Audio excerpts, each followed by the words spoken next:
Bonjour. Dans cette vidéo, je vais vous présenter le principe fondamental de l'hydrostatique. On va faire clair, rapide et efficace. Vous savez que la pression en un point résulte du poids de l'air.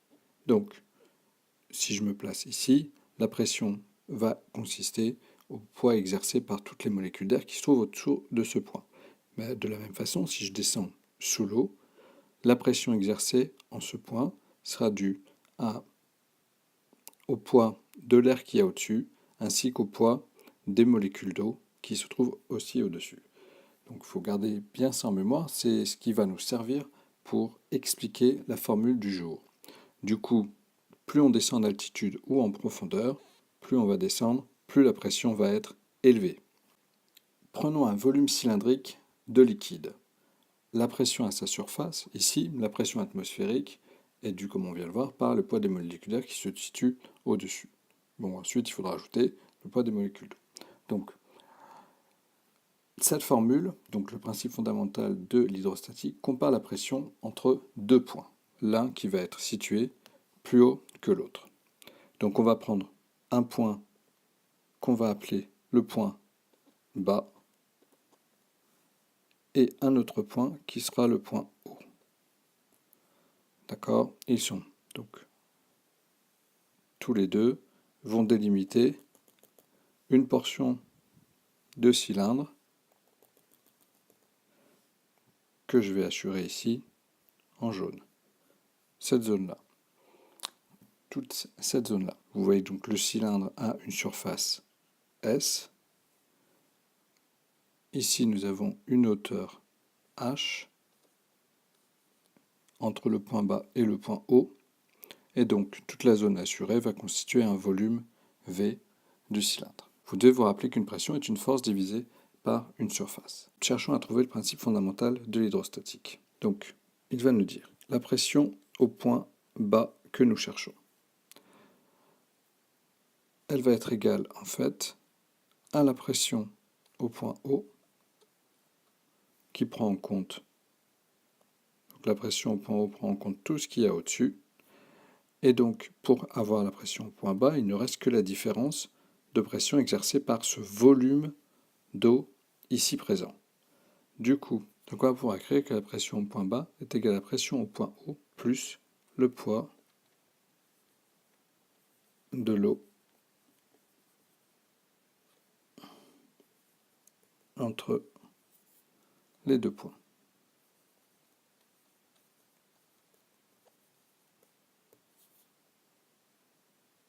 Forcément divisé par la surface sur laquelle elle s'applique. La formule ne serait pas juste sans ça.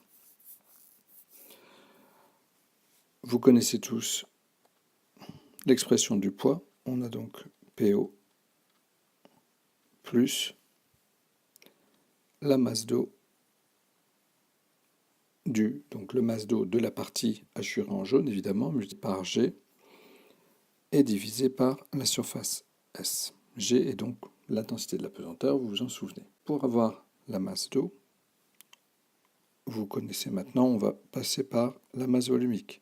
Donc plus la masse volumique de l'eau fois le volume d'eau multiplié par G divisé par la surface.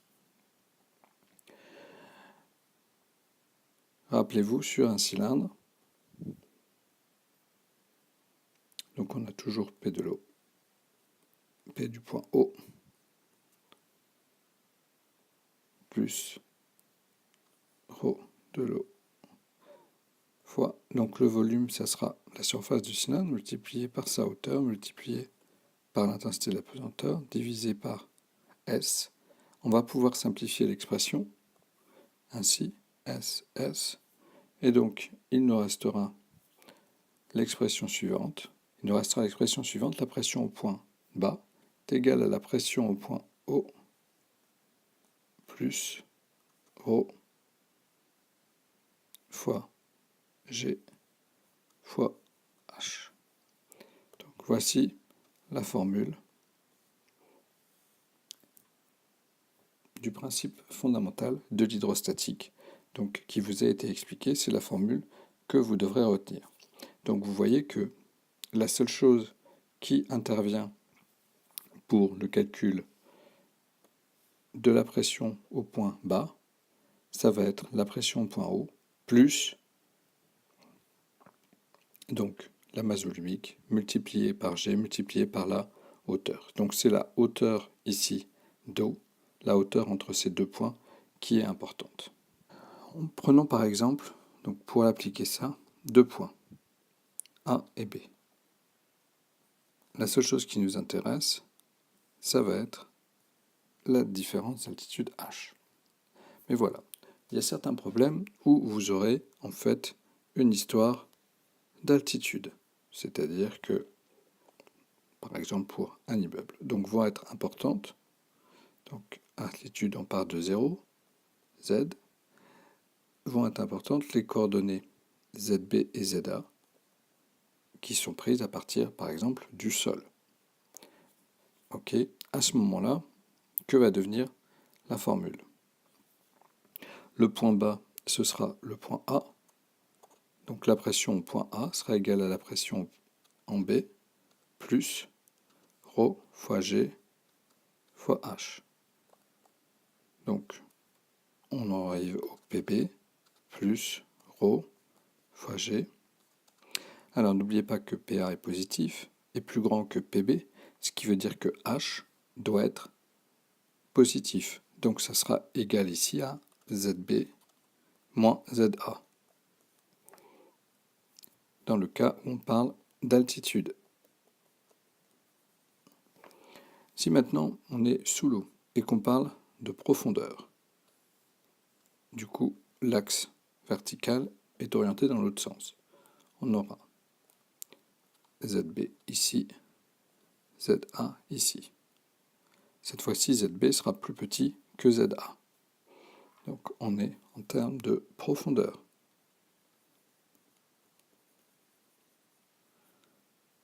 Du coup, la pression, toujours du point le plus bas, c'est-à-dire PA, sera égale à la pression du point le plus haut, PB, plus ρ fois G fois H. La hauteur H étant toujours positive, puisque la pression au point A doit être plus grande que la pression au point B, on aura PA égale PB plus ρ fois G fois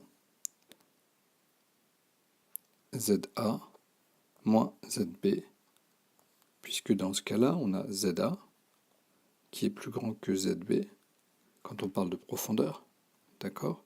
Le point A est plus profond que le point B, alors que, donc, dans le cas de la profondeur, le point A est plus profond que le point B, alors que dans le cas de l'altitude, vous voyez, c'est ZB qui est plus grand que ZA. D'accord? Donc, bien vous rappeler que vous devez trouver une pression au point bas plus élevée que la pression au point haut. La formule à retenir est vraiment celle-ci. Voilà, je vous remercie pour votre attention et je vous dis à bientôt.